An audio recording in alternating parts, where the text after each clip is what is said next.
Yeah. Well, do you want to start off? Do I You go ahead. You go ahead. I can go ahead. Well, we simulated the effect of emergent roles in team dynamics related to the team performance. In the beginning, we will tell a bit more about the background knowledge from which we actually based the simulations on, and from what perspectives we looked at it. We will visualize the model as we made them from the book as well, with the different levels. And then we will look into the base scenario actually first of the findings we created from the MATLAB runnings. And then we also created 2 other scenarios that we tell more about very soon. And then we will shortly go into the conclusion, and when we have some time left, the discussion will be great, and some questions from your side.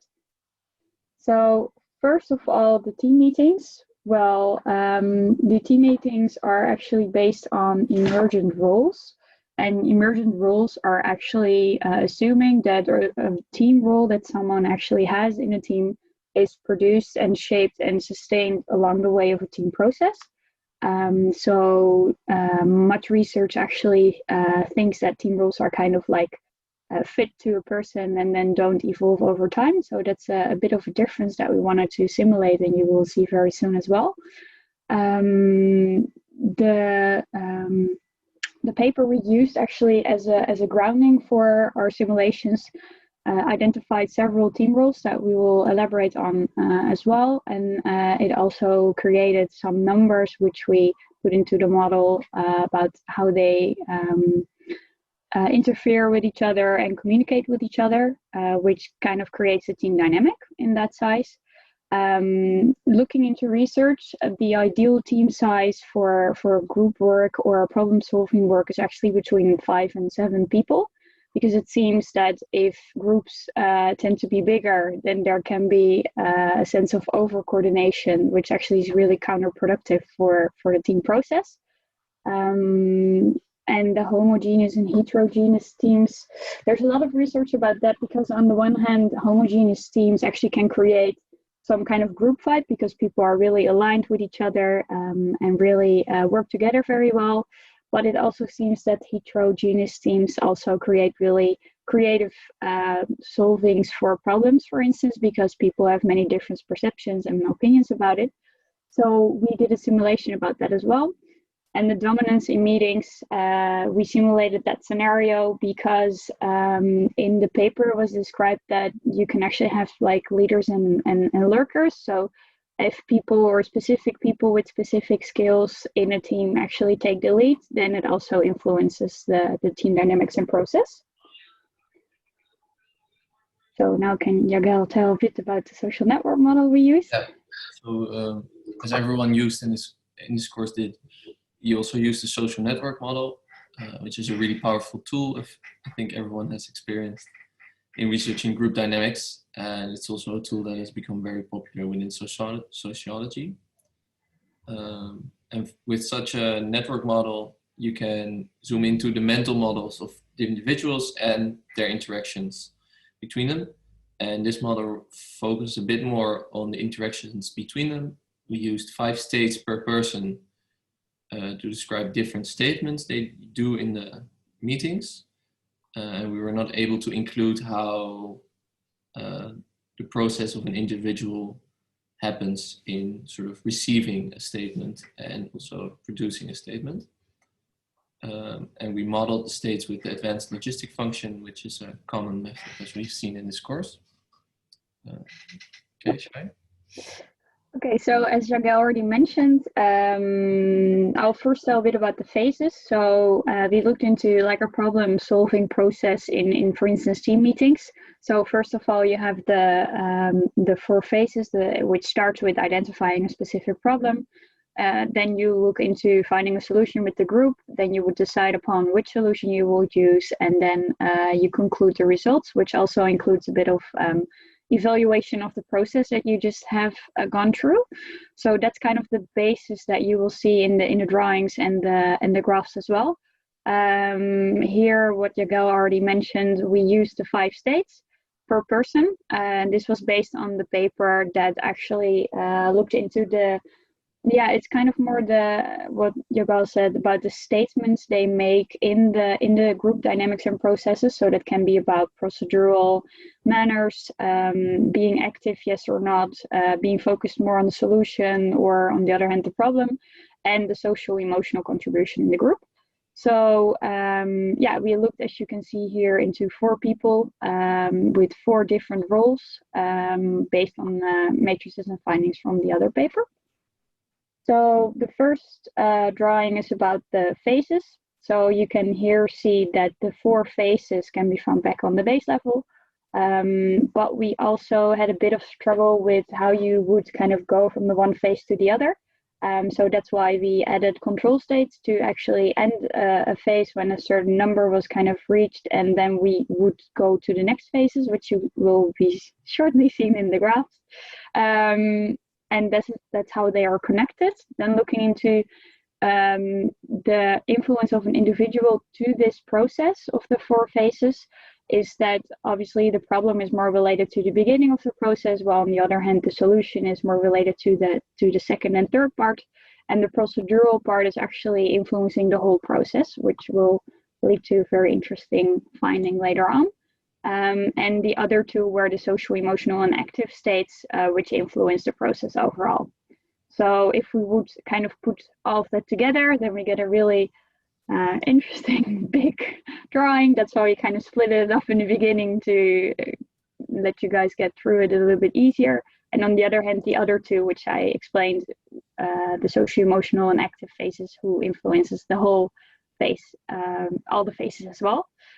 So next to the phases, we actually try to put in some dynamics in the model. So we assumed that the same states actually between different individuals influence each other as well. So if one person is, for instance, more problem-minded, then that obviously in normal dynamics that influences other people. So that's what we try to include, but also we included that the phases within the states within a person influence each other.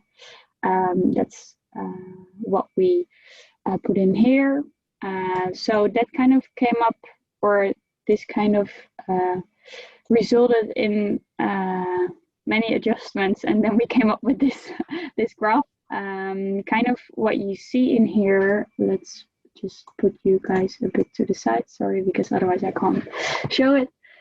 What you can see here is that kind of phase states are opened. We let out all the people states in here just to make it a bit more visible for you guys, but you can actually see that the one phase is being followed up by the other. So when control states actually open and close in that manner, and the phase states are activated at the end of a specific phase, which you can see back in here, that there are phase states also after specific parts of the process. So yeah, that's the base scenario we created. So now Yagel will move on to all the other scenarios. Yeah, so the next thing we did was to create a more homogeneous team. So the initial values of the 5 different variables were actually put more close to each other, but maintained at the same average. And also the connection weights were slightly moderated towards the average. And we see that the identifying problem phase is actually really similar. This is the dark blue line on the left. But then the solution phase takes a little bit longer. If you can go back one slide shortly. We see the blue line, the light blue line with the long bits, how do we call it? Stages. Actually reaches its high, like above 0.8, around 240, 230. And if you go at the, no, one back at the homogeneous, yes. So and here it reaches its value around 260. And one way to interpret this would be in minutes. So it would take about an hour longer to conclude this solution phase, and then the last process the concluding the whole process actually took a lot longer, 450 instead of 380. And next we modeled dominance for each of the types. And we found, just for this presentation, we left out person J because it's very similar to person S. Again, we see the problem and solution phase to be very similar, which is logical because person S was the solution seeker. So that person has a high variable for the solutions. And then it struggles with concluding the process, which would also be very logical. Then we simulated the dominance of the complainer, and this actually caused the group to fall down. So they're stuck in the solution phase. They did get the problem phase finished, but they couldn't get through the solution phase, which is also something you would expect as the complainer sort of breaks down the whole process. And then lastly, we simulated dominance of the procedural facilitator, the one who sort of keeps everything together. And we actually see the fastest development in the group during the process. But this is also due to a model choice where all procedural statements have influence on all processes. So if you go to the next slide, we actually see the yellow line, which is the procedural variable for person Y, being very high and also taking the others higher, and therefore causing all of them to sort of speed up the process. And this is a model choice, so this should not be interpreted as an absolute truth. So what can we conclude from these scenarios? Well, this model seems to confirm that a heterogeneous group, so people have different skills and that's balanced well, can actually perform better than a homogeneous group. It can go through a process quicker and more effective. Dominance in the meetings can actually slow down the process a lot. And actually, if the wrong person is dominant, it actually breaks down the process. But if the right person is dominant, the procedural facilitator, it can actually slightly speed up the process. So there's a couple of things that should be taken into account that the model is based on assumptions. And to sort of make these assumptions more valid, you can validate the model on real data. And actually we saw the problem phase in each of the scenarios to be quite the same. So this is actually a problem of the model. This should be less invariant. So that could be done in future research. The model could also be elaborated to add some more adaptivity to it and more extensive mental models for persons. And we actually had the idea to use a function like the simple homophile function where statements trigger other person to make the same statements if they're close enough to each other in activity. So if someone is really focused on a problem and other people are really not focused on the problem, it will have a negative effect. So you will feel less affected to state something about the problem.